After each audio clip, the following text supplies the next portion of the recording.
Hello, everybody. So last time we finished a topic telling us, where Bhagwan Shankaracharya ji is telling us that there is actually no plurality in the oneness. And he ended this topic by saying that there are two powers of Maya. One is the Avarana Shakti and one is the Vikshepa Shakti. Avarana Shakti is the veiling power, and because the veiling is happening, projection happens. And we have seen our very common example of snake and rope. I enter the room, I do not see the rope as a rope. If I would have seen it clearly as a rope, there would not have been the projection of the snake. But I don't see it. And because of the veiling, so the cause is the veiling, and the effect is the projection. Projection doesn't necessarily have to be of a snake. Snake gives fear. You can project a garland, which will give you happiness. Idea is that both happy and sad, joy and sorrow, both are projections on the supreme reality. So the rope is the supreme reality, which is veiled from us right now. We don't see it. And because of that, we see the plurality in the world. We see many, many nests. We see, as Kathopanishad says, is Nana. Nana, you see. Nana is not grandfather, but Nana means multiple, variety.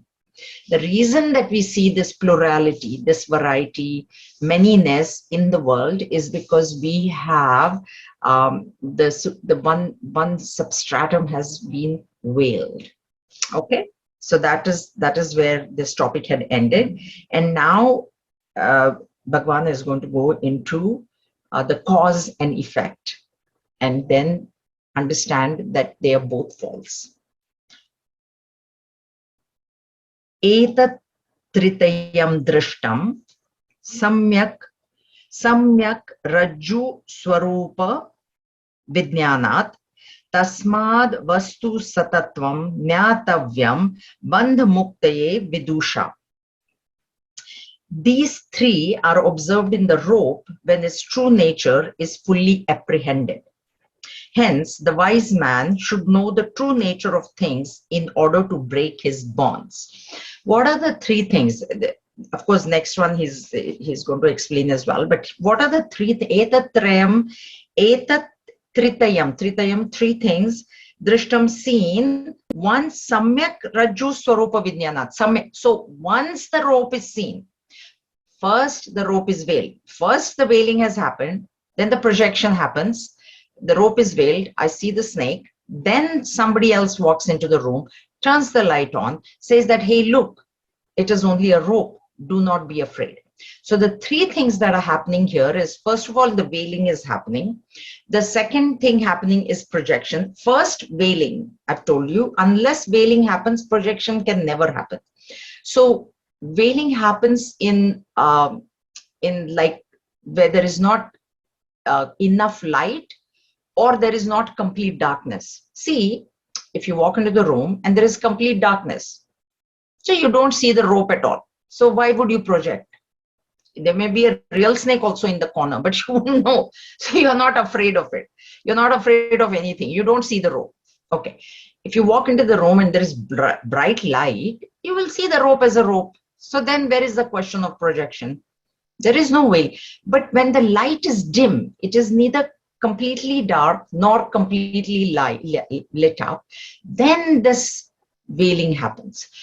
And after the veiling is removed by turning the light on by somebody, then these three things are noticed, that there was a veiling, there was a projection, and there was fear. And fear you can also translate as there was joy.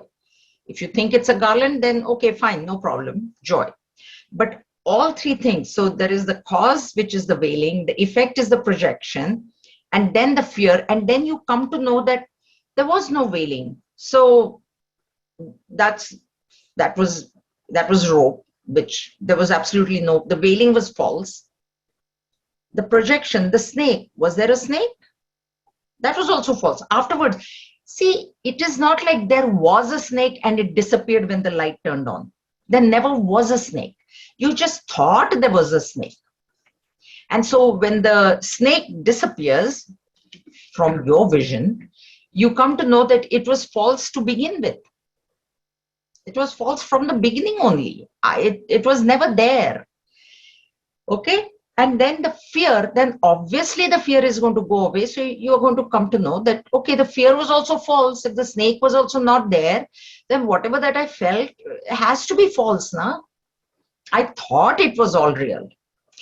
In our case, see this example, we have to understand in our own case, what is happening with us is, I told you, in complete light. So if there was complete knowledge, okay, what is correct knowledge? What is complete knowledge? Aham Brahmasmi. I am that Brahman. I am that Satchitananda Brahman. That is the correct knowledge.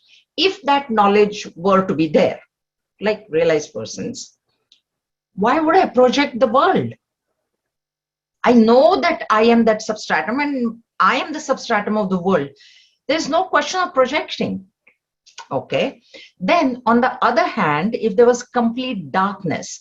So complete darkness, what is the meaning of complete darkness in our case? We can, in the objective world, when we give the example of rope and snake, we can very well understand because it's an objective experience that, oh, it's a completely dark room. So of course I don't see the rope. I didn't see the rope at all, and then therefore no projection. What is it in my case? What is complete darkness?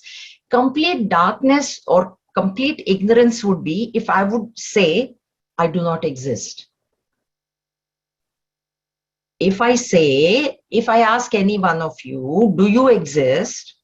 Is any one of you going to say, no, I don't exist? No. That would be complete darkness. Then there would be no projection. You are not existing. So where is the question of projecting?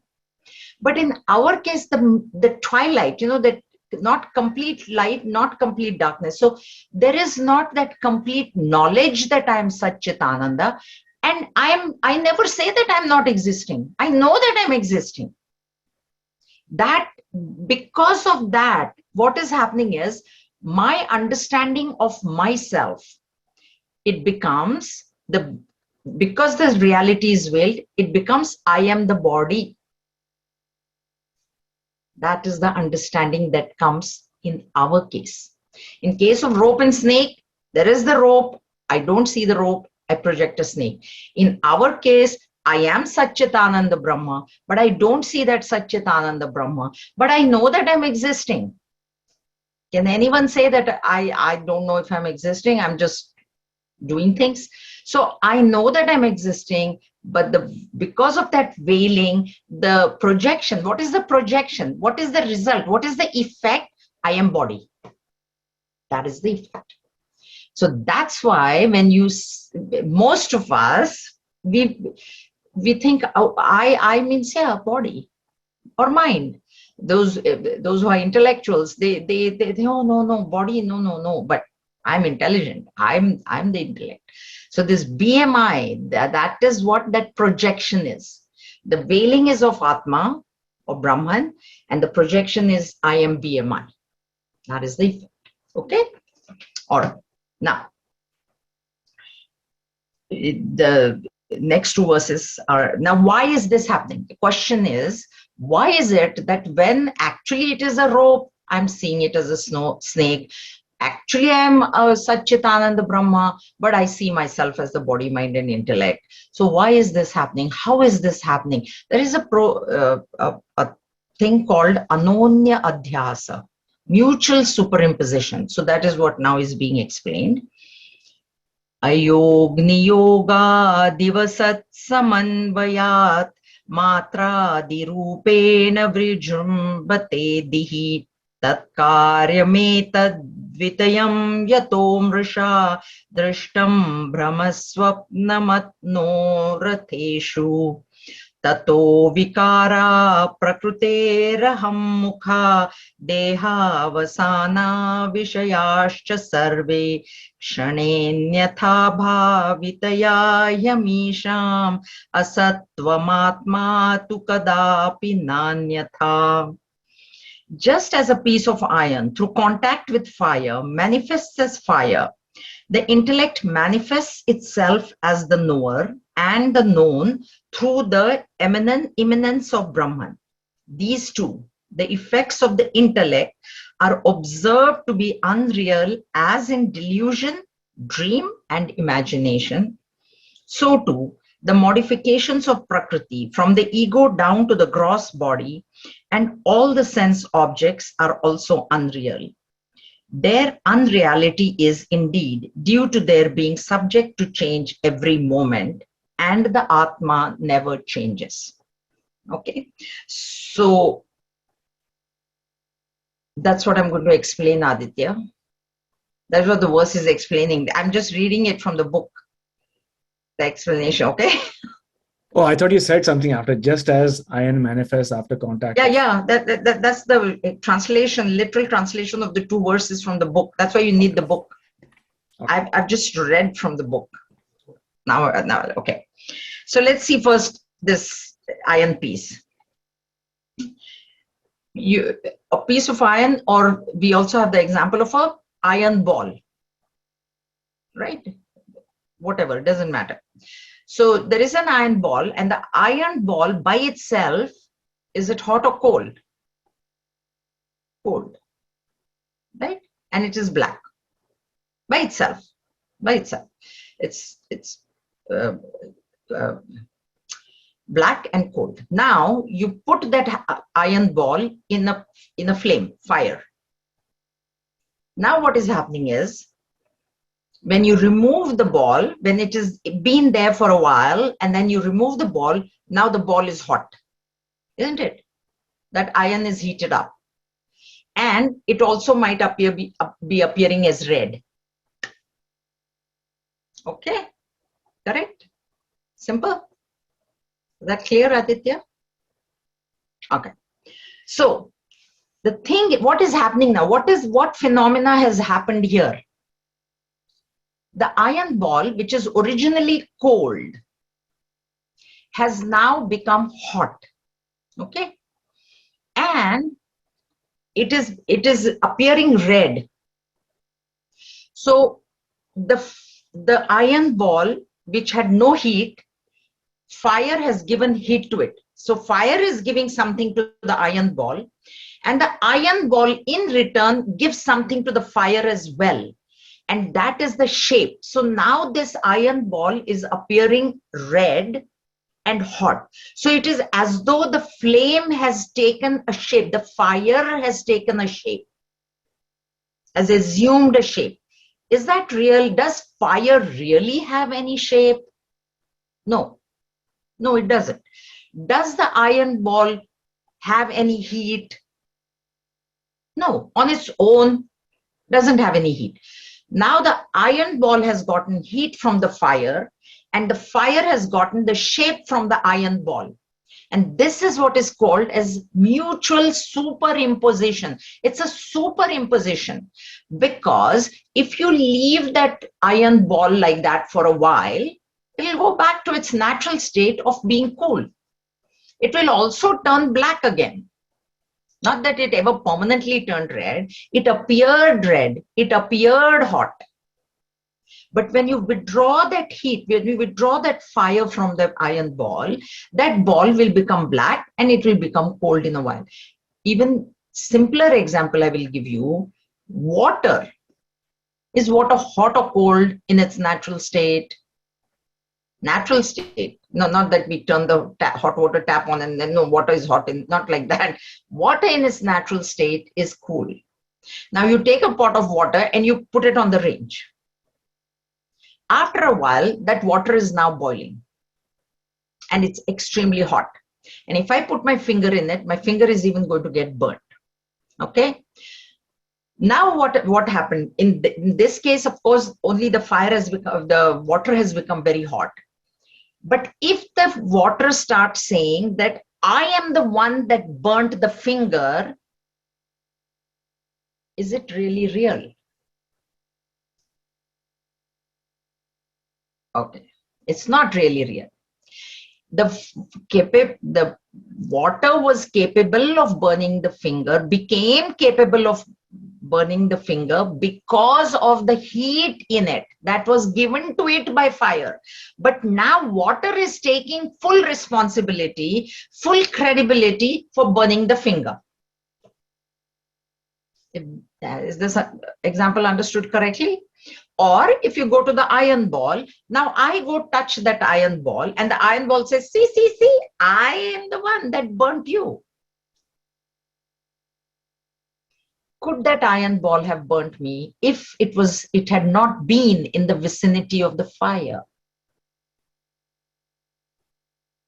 Okay, this example you have to understand very correctly. So in case of the iron ball and fire, and this is what is a piece of iron through contact with fire manifests as fire means what? Means not that you will see but it will become hot. What is the quality of fire? Fire is hot and it gives light. So these qualities are now superimposed on the iron ball. The iron ball has become hot and is glowing also. And now it is saying that I am the one that burnt you. And it is not true. Because I can say, yeah, but if the fire was not there, could you have burnt me? Wouldn't have burnt me. So the iron ball is not giving any credit to the fire. All right. And that is what we are doing. So what is happening here with us? What is happening is I am speaking. Take a simple example. Obviously, there is some sort of knowledge in my head, so I'm speaking. Now, if this body by itself is inert, that you have to remember, right? Just like the iron ball by itself is cold, the body by itself is inert. Why? Because it is made out of inert matter. It is made from the 5 elements which are inert. So the body by itself is inert. Okay. Proof is you see a dead body. Somebody dies. The body is there. Can the body speak? Can the body lift a finger? Can the body say anything, right? So body by itself is inert, like the iron ball by itself is cold. Now, just because of the presence of the fire, just like that iron ball got heat, this body gets life because of that reflection of consciousness that is happening in the subtle body. But out of my ego, it's like iron ball is saying, I am the one that burnt you. I say, hey, I am the one that is speaking. See how intelligent I am. See? I'm the one that is moving my hands. I'm the one that is doing this. I'm the one that is doing that.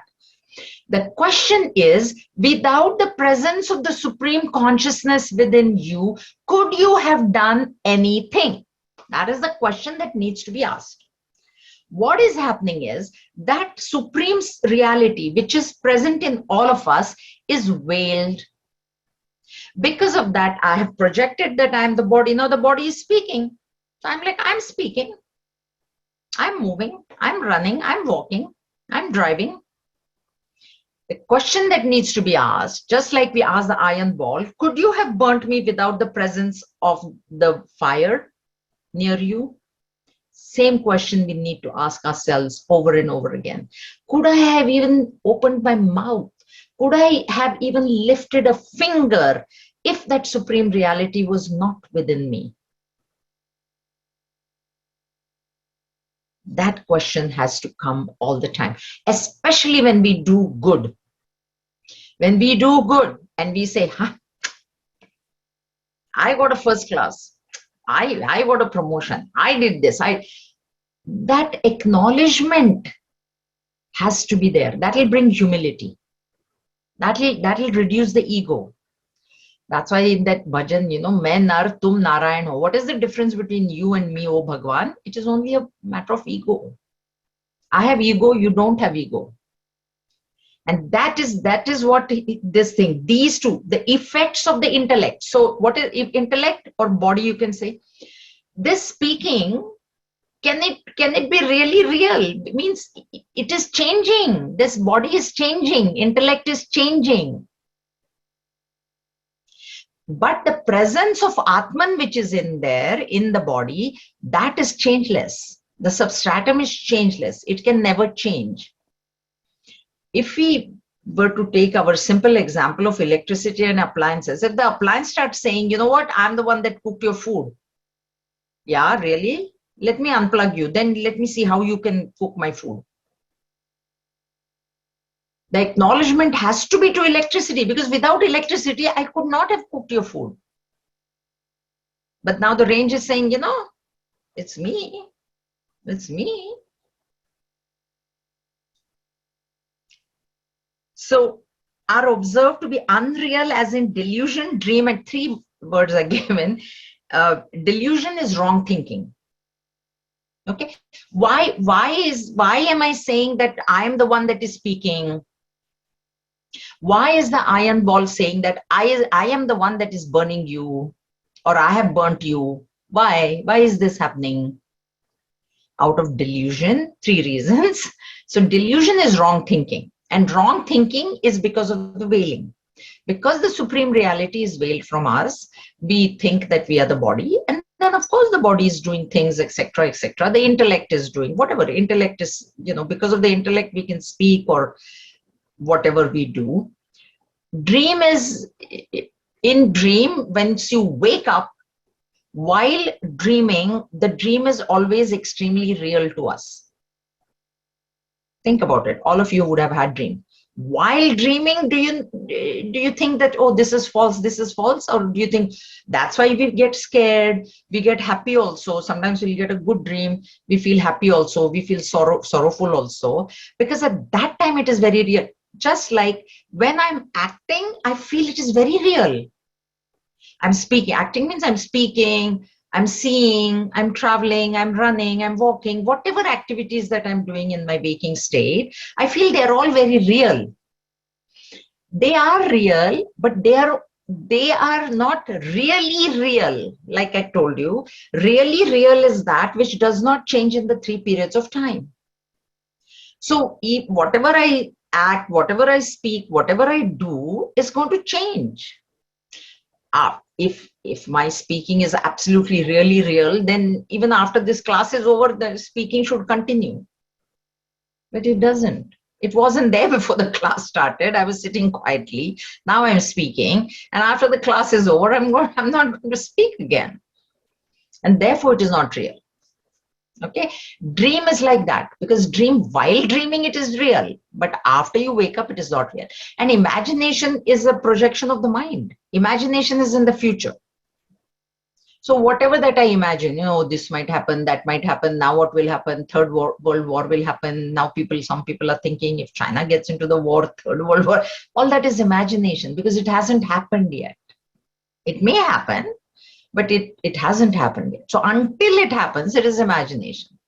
And imagination is false, because it can change. You can imagine half the things that we worry about and we imagine, they never even happen. Have you noticed that in your life? We just worry about things and they don't happen. So too, the modifications of Prakriti from the ego down to the gross body. So ego starts where? In the intellectual level. Ego is at the intellectual level. I. BMI, I. Up to the gross body. So everything. But you also have to include the vasanas in there. Okay, the causal body also is false. Why? Because it can change. The reason he's giving here from ego, and all the sense objects are also unreal. Their unreality is indeed due to their being subject to change every moment. So this is one of the reasons why they are unreal. There are many reasons why they can be unreal. So in this case, what is happening is, it's like a dream. While dreaming, it is very real. The dream is very real. But when you wake up, you understand that it was an illusion. It was false. So all these things, ego to gross body, if you think about it, have they not changed? What is ego? Identification with the body. 10 years ago, did I not say I was very young? Now I'm saying I'm old. As a child, I was like, I was a baby. Then I was a this. So ego is, I was single. I was, I was a student. Then I graduated. Now I'm an employee. Then I'm now a business owner. And now I'm a mother or a father. All this is ego changing. Because the ego is the one that is saying, I'm this, I'm that. And this and that have changed so much over time. In everybody's life, this I am so and so has changed. So the ego has changed. Okay? That's why. Gross body, to we know. It has changed so much. In the last 2 years with COVID also, so many gross bodies have changed. So mind has changed. Can anybody say that, I was born with, or when I was 2 years old, this was the mind that I had and I have the same type of mind right now? This is the reason that Bhagwan is giving here. Okay, so in the case of appliance and electricity, what is really real is electricity. No, it's just an example. Not that electricity is Atma. Don't misunderstand that. But between those two, the range is dependent on electricity. Electricity is not dependent on the range. The fire and the ball, that is the mutual superimposition. Heat is being given by fire to the ball and shape is being given by ball. This is what's happening to us also. The supreme reality is formless and I am the supreme reality, formless, but I am saying I'm 5'4". I am a female. This is this mutual superimposition. And the very fact that I can even say that I'm 5'4" is because of the supreme reality. Because if the supreme reality was not within me, I could not even have spoken. Clear? Aditya, is that clear or you have a question? Yeah. I've got one question. Now, through your sharing, it seems like there are different levels of real, right? Like different levels of, sorry? Different levels of real, like you said that. Real, yes, for sure. Comparison, for sure. Right? But the ultimate. Right. So my question is, why does an object or something need to have the quality of permanence in order to be categorized as real? Like, can't something be temporary but still be acknowledged as real? The definition of real as per Vedanta is that which does not change in the 3 periods of time. So if you can find any object in this objective world which has not changed in the 3 periods of time, then definitely you show me. And what is the 3 periods of time again, please? I got past, present, and future. Past, okay. Right? So think about your own body. Can you say that? Think about your mind. That's why we say, think about your mind. Think about your intellect. Any object, your house. You think that, if I'm in this house for 4 years, do you think that nothing has changed in the walls or in the house? Right? That's what it is. Anything which changes. And there is, what Vedanta says is, there is only that one substratum which does not change, which is Atma. Therefore, that is the only real thing. Everything else is a projection on top of it. Okay? All right.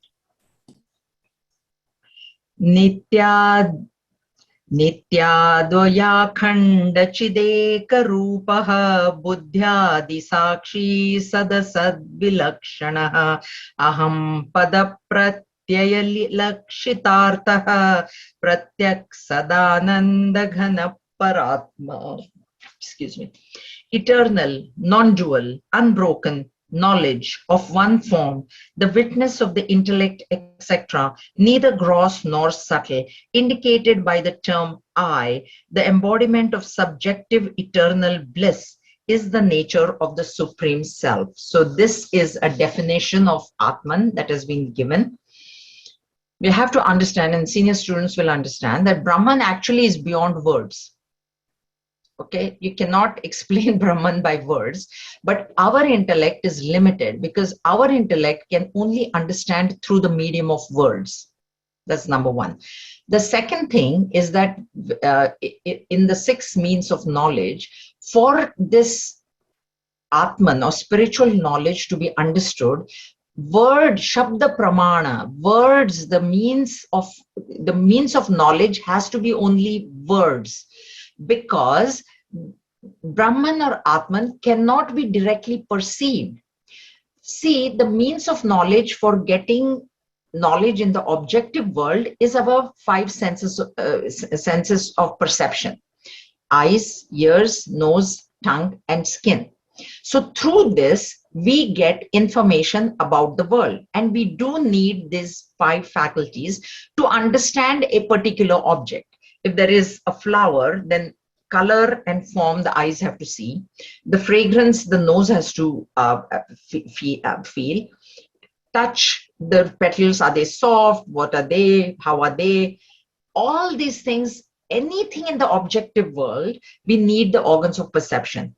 The problem with Brahman is it is not an object. And because it is not an object, the organs of perception cannot be used. They are incapable of seeing Brahman. You cannot see Brahman as an object. God is not the form. That light is shining. Yeah, we'll come to that. Actually, you can see light. You can't see space. Space is what you can't see. Light you can see. So by this five means of knowledge that we have, the organs of perception, we can see objects, but Brahman not being an object, we cannot see it. So then how is it unknowable? The question arises is, then how do I know Atma? How do I know Atma even? So then Shruti says, Vedanta says, through Shabda Pramana. So that which cannot be perceived by the sense organs, you have to understand the words of Shruti. Now, the question will arise, whose words? Which words should I be reading? It is only words of Shruti. And Shruti, by Shruti we mean Vedas or Upanishads, Bhagavad Gita, Vivekachudamani, all these texts, scriptural texts. These are the words which will make us understand that which is beyond the purview of the sense organs. That is to be understood. Now, in case of light we can see. Space we can infer. Space also is an object. Light also is an object.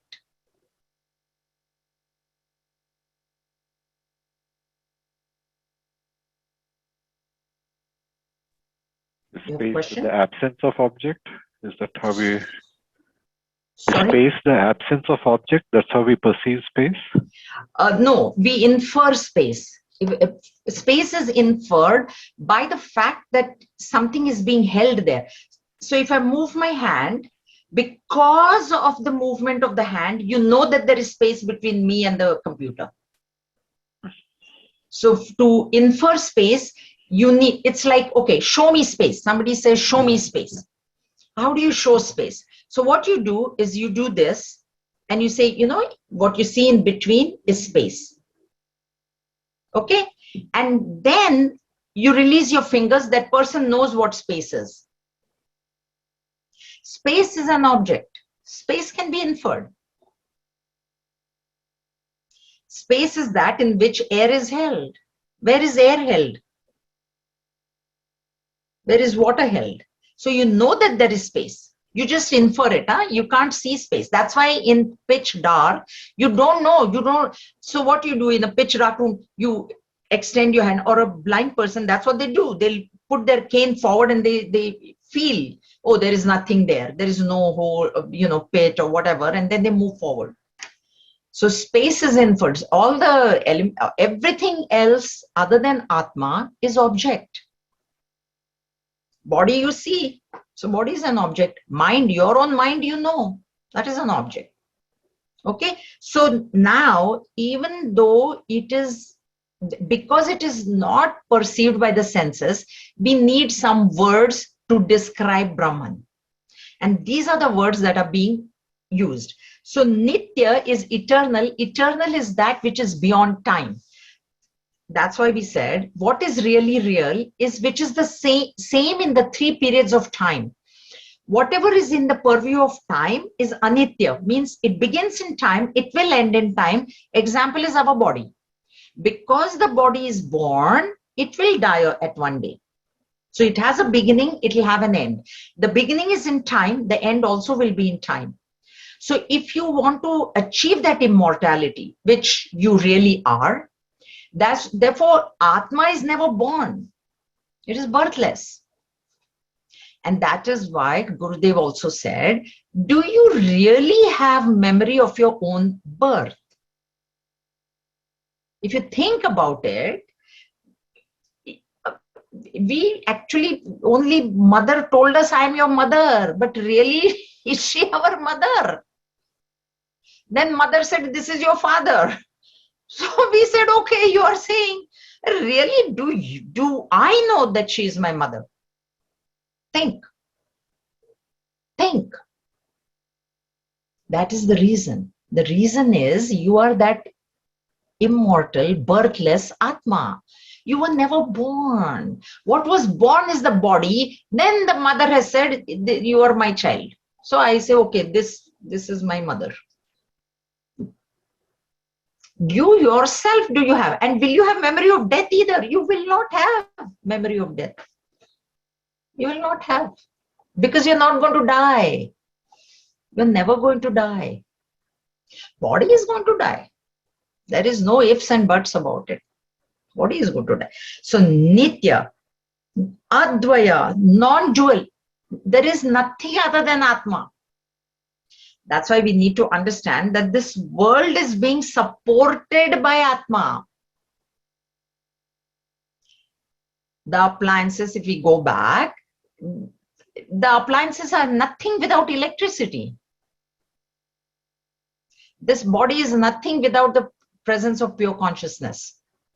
These objects cannot, they are existing. The isness is there. That existence principle is what God is, what Brahman is. So actually there is nothing.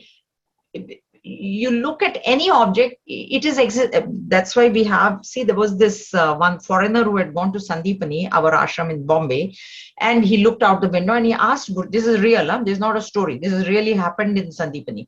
He asked Gurudev, what kind of tree, what tree is that, he asked. And his question was, is that a mango tree or an apple tree, that way? And Gurudev replied, it is existence in the form of a tree. So see where the vision is. That's how the realized master, he looks. He says, this is existence principle, existing as a body, existing as a calculator, existing as a calendar, existing as a photograph. It is the existence principle that they see. That's why it is said Advaya. There is nothing. How do you experience the world? The world is, right? Object is, computer is, room is, light is, photo is. Do you say this not, it's not, it's not? That isness is that Advaya. This is what is meant by Advaya. That isness is there everywhere. Even where, I say there is nothing between me and the computer. There is, so that nothingness also has a substratum of isness. How do I indicate? There is nothing between me and the computer screen. Is nothing, quote unquote, is nothing. That is Advaya. That is what, it's everywhere. That's why non-dual. Akhanda, unbroken. So it is considered as a, in a cloth, there are horizontal threads and there are vertical threads. That's how it strengthens, right? You can't have a cloth only with vertical threads or horizontal, or both. So it said that this Atma is vertical, horizontal and diagonal also. In and through every object, it is existing as existence. That's why even in a dead body, we say this is a dead body. Is existence. Don't think life is an expression of the pure consciousness. Pure consciousness is akhanda, unbroken, non-dual. There is nothing. And I've given you the example of electricity. Now I'm here. There's computer is here and it's plugged in. And there's electricity here, and then over there is my range, and that is plugged in. And so do you think there is no electricity between here and the range? In and through the walls, there is electricity that is running. It's all pervading. You can't say there's no electricity. No, of course not. Where there is a plug, then the plug. And the plug for us is the subtle body. So wherever there is a subtle body, it will express as conscious. Existence is there everywhere. But to express as consciousness and bliss, the subtle body is required. Therefore, we have living beings and non-living beings. But even the non-living beings, the existence, because we say the stone is. I don't say the stone is not. The stone is. The house is. The car is. That isness is what God is. That's why akhanda, without a break. Akhanda chida ekarupa, akhanda, unbroken knowledge, okay, conscious principle. But that conscious principle will be only exhibited where there is a subtle body. Just like the electricity is in and through these walls, but it will only manifest where there is a plug and where an appliance or a thing is plugged in. Okay? Of one form. One form is, don't imagine it to have a form. It is formless. Like the screen, the movie screen has to be colorless, because only the colorless screen, a white screen, can accommodate all the colors. Suppose if the screen was, have you ever go to any movie in the world, anywhere, have you ever seen a colored screen?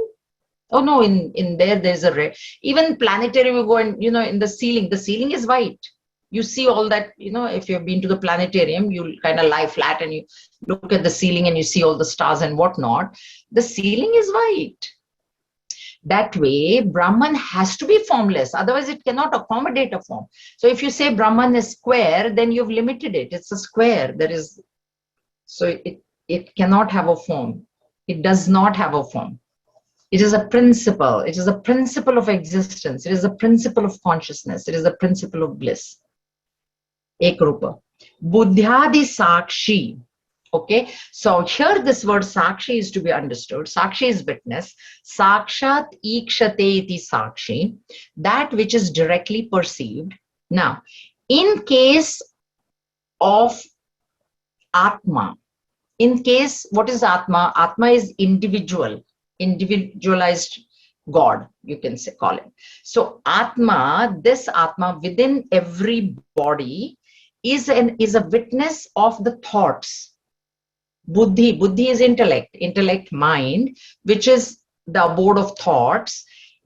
Don't you know what thought is going through your own mind? How do I know that I'm happy? What is telling me that I'm happy?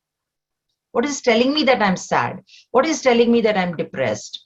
What is telling me that I'm jealous? I'm angry? Therefore, in case of an individual, it is called as Sakshi, though if you think about it, the first line said Advaya, it is non-dual. Sakshi, for Sakshi to be called as a witness, there has to be something to be witnessed. Right? Because now all of you are here and I am here, I am witnessing you, you're witnessing me. Suppose if none of you were here before class, when say Dinesh opened the class and nobody was there, was he a witness of anybody? Witness comes only when there is something to be witnessed. So Advaya refers to the totality. In the total universe, like totality, this Brahman is without anybody else. So it cannot be called as a witness. There is nothing else to witness. But when it comes to an individual, when it comes to us, what is happening is we are seeing our own thoughts. So it is called as Sakshi. It is called as Sakshi. It is actually not. Like you said, there are levels of reality. So as at our level, it is the witness of our thoughts. Because how do I know? Because I know my thoughts now. We are the proof of Vedanta. We ourselves are the proof of Vedanta. There is nothing, we just need somebody to guide us. Then when you start thinking of your own self, you will come to realize what they say is true. Buddhyadi Sakshi, Sad, Asat, Vilakshana. This is to be understood. Vilakshana different, apart from Sat and Asat. Now what happens is Sat, and actually those who listen to the Tanyashtakam, I think this morning only Guruji explained Sat and Asat, right? This morning or yesterday. Yesterday's maybe. So Sat, Asat, when we say Sat, what is Sat? You can call it like real, and Asat as unreal. So Sat is something which is existing and Asat is something which is not existing. Now, when I use the word, is this computer existing or is this whatever existing? I say yes, because I see it with my eyes and I say, yes, the computer is existing. Or then I might say there is no printer. The printer is non-existing. So when we use the words Sat and Asat, existence and this is not existing, what is happening is we tend to objectify. We tend to objectify. And then we say, oh yeah, this computer is existing, and oh no, there is no printer here. I don't have a printer. So words, when they are used, they refer to the sense organs. And I already told you that the sense organs cannot see Brahman, cannot perceive Brahman, cannot infer Brahman. Therefore, it is said, it is beyond this Sat and Asat. It is beyond words. It is beyond the purview of the sense organs. When we use the word existence and non-existence, we tend to objectify. We say, this is existing, that is not existing. And that way, you cannot say that Brahman is existing. And Brahman is not a pair of opposite. What should be the correct understanding is that Brahman is the substratum of that which is existing as well as the substratum of that which is not existing. This has come in chapter 13 also of Bhagavad Gita. So the substratum, and what I mean by substratum, I've given you this example. I say I have studied physics. So I know that I know physics, right? And at the same time, I know that I don't know chemistry. So there is me, one entity, who knows as well as does not know at the same time. At the same time, simultaneously, I know that I know physics and I don't know chemistry. So which is that entity which is simultaneously making me aware of my knowledge of physics and my ignorance of chemistry? That is Brahman. That is the Sakshi. That is the substratum. That is how this Sat Asat Vilakshanam should be understood. That it is different. It is different from the knowledge of physics. It is also different from the ignorance of chemistry. And both knowledge and ignorance are being illumined for me at the same time. Yugapat. Simultaneous. Simultaneously, I know. At the same shot, I know that I know physics and I don't know chemistry. Or we have our example of you walking into a dark room. Walk into a pitch dark room where you cannot see anything. You cannot see even your own hand in front of your eyes. But are you not aware of your own presence in that dark room? So at the same time, simultaneously, your presence is being illumined for you as well as the darkness outside is being illumined for you. Think about it. Think. It's amazing. You read more and more, and then you understand why Gurudev constantly used the word think. I think that is the word he used maximum times, right? Tripti knows, right? Maximum, think. He'll say, think.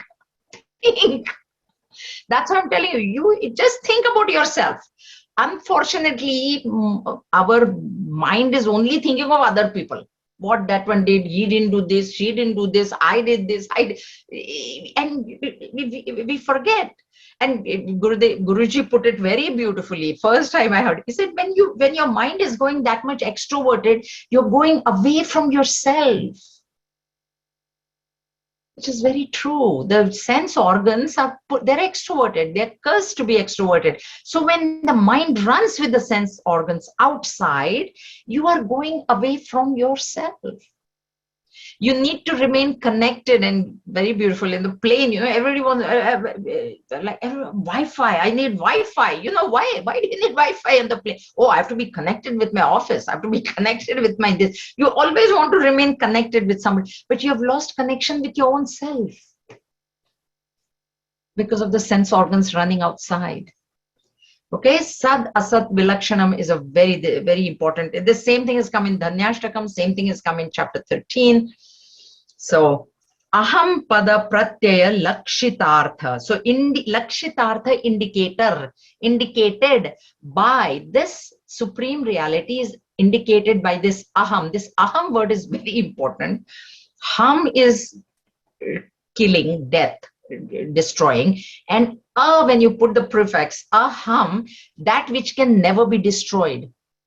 So that's why aham, the actual aham, is the supreme reality, and what Gurudev would call it as a capital I, except my aham is my ego, which is the small I.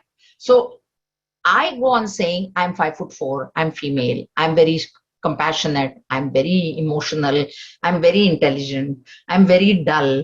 All these things that I'm saying is referring to the small I, it is referring to the ego, and actually that I is the big I, but because of this delusory thinking, wrong thinking, I think that I'm the body, mind, intellect.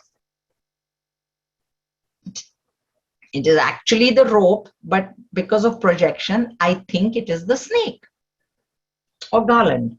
Aham pada pratyaya lakshitartha. Aham pada, this aham word is what, don't I say I did this, I did that, constantly I. So this constant I, that I, we have to recheck. Who is that I? How can I even say that I am 5'4" unless the presence of supreme reality is there? That thought must never leave us. Then we will be humble. We'll be humbled. Humility will come. Pratyak Sadananda Ghana Paratma, the embodiment of subjective eternal bliss. It is eternal. It is Nitya. Already it was said Nitya. This bliss is the Satchit Ananda, that bliss. It is not happiness. Ananda is translated as bliss, not happiness, because happiness is opposite of sorrow, and Brahman is not happiness. It is bliss. Bliss is that which is beyond happiness and sorrow.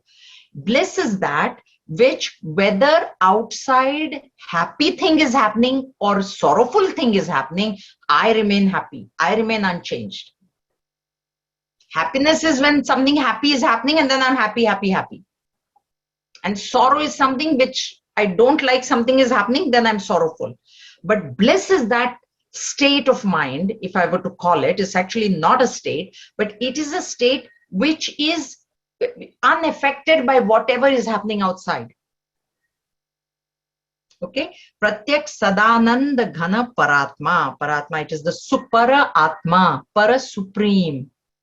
So this supreme word should be understood as there is nothing beyond it. Supreme. There's nothing, we have the Supreme Court. So the judgment, of course, now we have the precedence, pardon is there, but supreme, there's the court and then the high court and then the Supreme Court. So the person can appeal. But this supreme, there's nothing beyond that. Supreme, that is the meaning. Beyond that, there is nothing. And it's the other indication of that is, if you really reach the supreme, there is no coming back. Therefore, heaven is not considered as supreme. Even if you go to heaven, you will come back. Therefore, it is not supreme. It's not the highest. Liberation is the highest. Okay, we will stop here. If there are any questions, we'll take them next time on this one. Okay, any quick questions? This is a lot to take in. Please read this verse. This is a very important verse. Aditya, do you have a question? Uh, eh, just on your last point, you spoke about heavens and you spoke about something else. So I just wanted some clarity and distinction between heaven and that other Liberation. liberation. Liberation is to understand who you really are. Okay.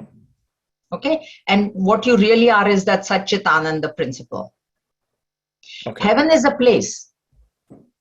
Heaven is a place. It's like a 5-star hotel. So you have your credit card with a certain limit, and you go to a resort place. And when that credit card is over, you know, your limit is reached, you come back to your job to earn more money. That is what heaven is. You go because of a certain amount of merit. That merit finishes, you come back right to the mortal world. That's why it cannot be called as supreme. Heaven cannot be called as supreme because you will come back. One day or the other, you will come back. That's all. Okay.